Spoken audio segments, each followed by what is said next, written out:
16 สอนนลินแสงมณีวรอายุ20 ปีสัดส่วน363039ปัจจุบันศึกษาอยู่ที่วิทยาลัยลาวเวียงภาษาจีนสาขาบริหารธุรกิจ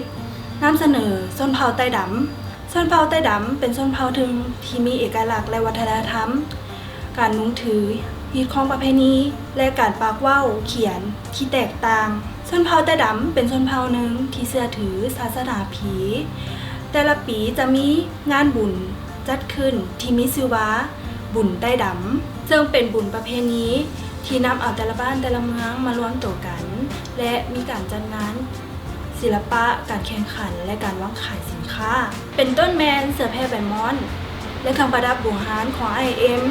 นอกจากนั้นยังมีการเต้นเซรวมหมู่และการขับไตและยังมีการลิ้นมักแล่มักคางประเพณีนี้เป็นประเพณีที่น้องมักหลายเพราะน้องจะได้อยู่พร้อมเพียงเคียงหน้ากับครอบครัว